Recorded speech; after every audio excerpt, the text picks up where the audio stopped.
Imagine a time when Magic the Gathering was so confusing, even wizards couldn't keep up. Yes, the early days were a wild ride. Today, we're taking a look at how the revised edition attempted to untangle the chaos and add some sanity to the rulebook.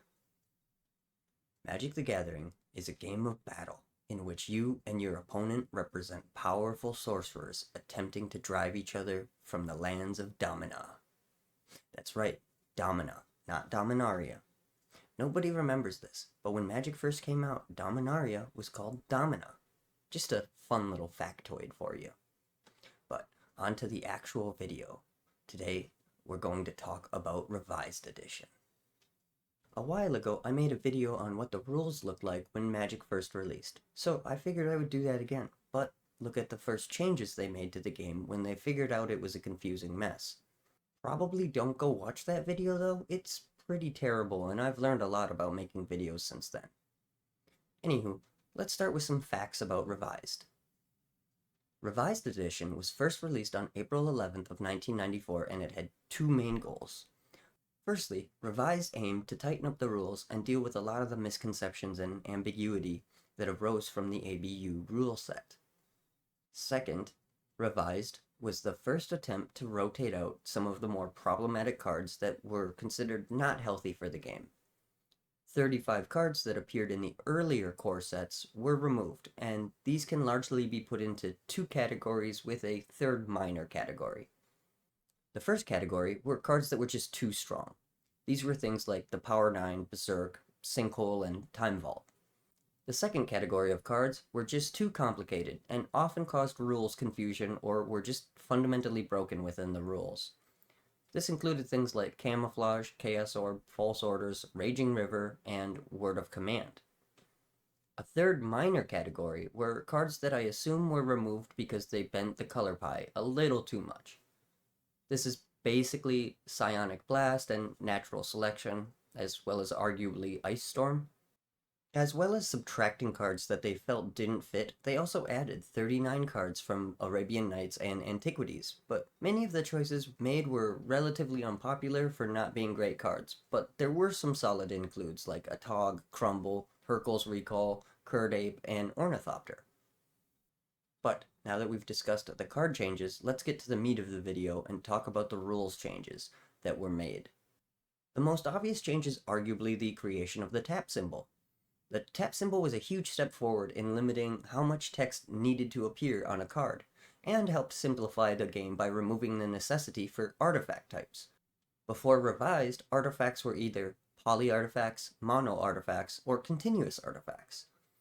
Continuous artifacts were just artifacts that had an effect that didn't require an activation, and instead were just, well, continuous. Poly artifacts didn't require tapping to activate their abilities, and mono artifacts did require tapping. By creating the tap symbol, they effectively made the mono and poly artifact types redundant. The idea for the tap symbol was created by Dave Howell, and originally was just a tilted T with a gray circle. This symbol was outmoded pretty quickly when they started translating Magic into other languages, since tapping didn't always start with a T in those other languages. Revise also introduced the concept of burying as a short-lived keyword that simply meant destroyed with no chance of regeneration. And while it wasn't a concept introduced in Revised, target was never officially defined until the Revised Edition rules came out. In earlier sets, the word target appears, and it's usually pretty self-evident what it means, but it didn't appear on every card that targets. While this cleaned up the rules and some confusion, it didn't actually change much. In the earliest rulings, cards like Wrath of God got around protection effects because they didn't target a specific creature. And speaking of protection, that was an absolute mess in the original rules of the game. Protection. A creature with protection from one or more colors of magic cannot be affected by any magic of those colors. For example, a creature with protection from blue cannot be blocked by blue creatures, dealt damage by blue creatures, or enchanted, damaged, or otherwise affected by blue cards. Damage done by such a creature cannot be prevented using blue cards. Note that the creature does not have this ability until it is successfully summoned. If, For example, you are summoning a creature with protection from blue magic. Your rival can still cast a blue interrupt that affects the summoning spell. These rules led to a lot of confusion, and protection was changed long before Revised came out. The ruling summary from February 22nd of 1994 lists protection as doing 3 things. Cannot be damaged by color, cannot be blocked by color creatures, cannot be targeted by color effects. When Revised came out, they revamped the rules again and even suggested you forget everything you know about protection. The new, at the time, rules were: any damage dealt to a creature by a color source is reduced to 0. This includes trample damage. The creature cannot be blocked by color creatures. The creature cannot be the target of a color spell or effect. This includes creature special effects, like the Nettling Imp. It also means that color enchantment creatures cannot be cast on the creature. Any color enchantments already on that creature are dispelled. The creature can be affected by color spells or effects that do not do damage or target it, such as Wrath of God.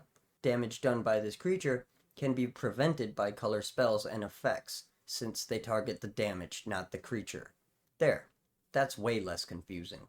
But let's move on to what's changed with the attack sequence, which they cleaned up quite a bit by more than doubling the steps of the attack sequence. Also, I'm calling it the attack sequence instead of the attack phase because there wasn't 2 main phases at this point in Magic's rules.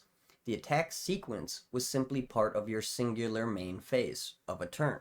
Anyways, in the original rules, the attack sequence had 4 parts.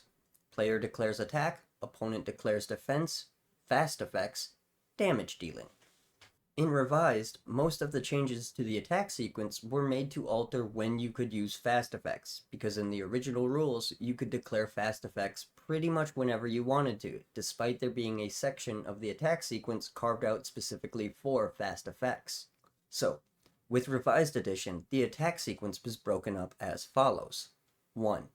Announce attack. Last chance for either player to use pre-attack fast effects. 2. Declare and tap attacking creatures. 3. Either player may use fast effects.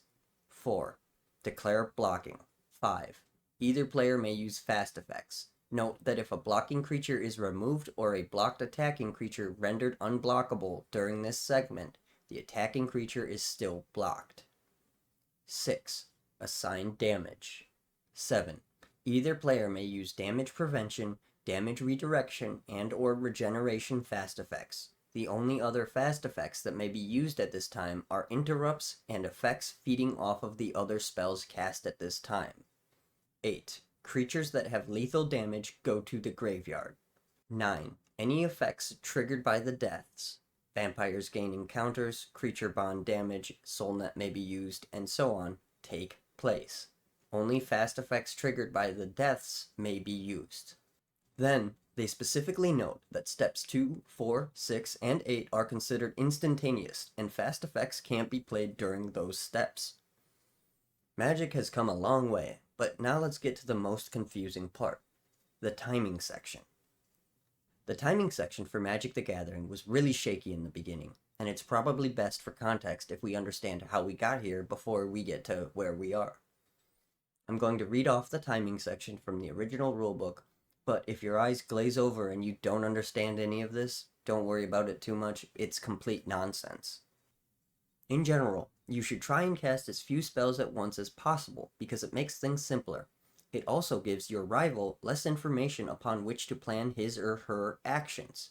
Occasionally, there will be conflicts of timing when both players want to use spell effects at the same time. When this happens, the players whose turn it is announces their spells and effects first.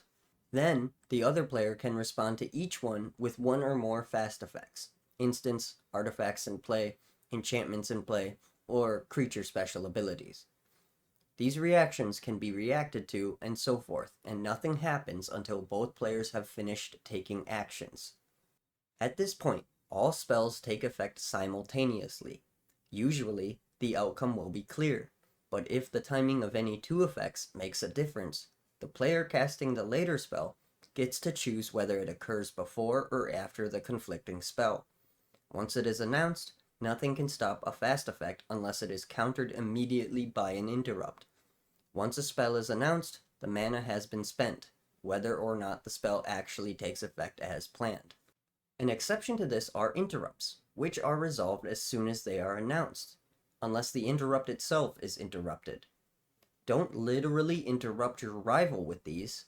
Let him or her finish saying just how their spell will be used, and how much mana is being spent on it. Then announce your interrupt before another spell is cast.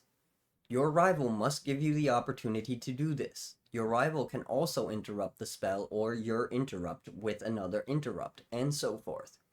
If the same spell has more than one interrupt done during its casting, the caster of that spell does his or her interrupts first, regardless of whether it was announced first. Interrupts take effect immediately, unless they themselves are interrupted, in which case you resolve their interruptions first.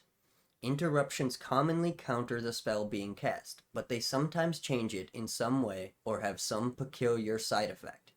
Effects which take mana into your mana pool are usually interrupts, so you can get mana for your spells quickly enough to respond to your rival's actions. Though a spell or effect that needs a target cannot be used unless a target exists, it is possible for a target to disappear before the spell affects it. In this case, the effect is ignored, though the mana is used and the spell is still considered cast. I really like that they opened the original timing section by suggesting that you try your best to not put yourself into a position where you need to use these rules. That's so funny to me. It's also a really broken system that makes no sense. But they've taken their first steps to fixing the issue, because instance or fast effects, rather, don't all resolve at the exact same time. Instead, they now use a first in, last out system, similar to the modern stack. But it's still not quite like how the stack works. For one, damage resolves last, after all effects have been resolved. There is a damage resolution step, at which point there is an opportunity for prevention or redirection effects and regeneration to be used. After that resolves, any creatures with lethal damage go to the graveyard. However, destroy effects or unsummon effects or anything that takes a creature out of play somehow do happen as the effect resolves, and don't wait for the damage resolution step. Simple, right? This reworking isn't perfect, but it did fix a majority of the confusion around instant speed effects, and also got rid of the paradox rule, which is an interesting little rule that only shows up in some ruling documents. Other than maybe showing up in an issue of the Duelist, it never showed up in any officially released products as far as I know. The paradox rule meant to solve the issue caused by all effects occurring simultaneously. Basically, if there's an unsummon and a terror being cast, which one takes precedent? The paradox rule solved this by saying that the player that played the last spell affected by the paradox picks resolution order.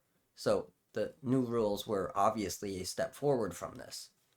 Another thing they did to eliminate some of the issues caused by fast effects was to limit when you could actually cast them.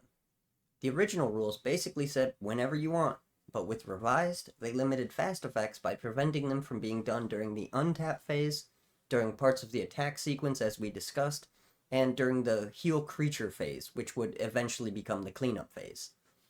Another thing that changed was invalid enchantments. In the original rules, if you enchanted something and it later became an invalid target, the enchantment would stick around, unless protection from a color made it invalid. But with revised, if that enchantment is no longer on a valid target, it gets sent to the graveyard. And as for changes to the rules, that's mostly it. One thing of note is that Revised still used a 40-card limit and no single card limit, despite the Duelist Convocation rules already requiring a 60-card deck with no more than 4 of each card. The Magic the Gathering Pocket Player's Guide includes the Duelist Convocation rules, but I find it interesting that they didn't just pivot the game to a 60-card deck when the revised rules came out. But anyway, that's all I have for you today. I hope you enjoyed this look back into the past, and I hope you have a wonderful day. If you enjoyed watching this, I'd appreciate a like, and if you have any ideas on anything else you'd like to know more about, I can't promise I'll find the information, but I'll certainly try, so leave a comment about it. As always, I appreciate you watching, so thank you very, very much. Consider subscribing because it makes me feel like this wasn't a waste of time, but don't feel pressured. Be kind to each other, and have a magical day.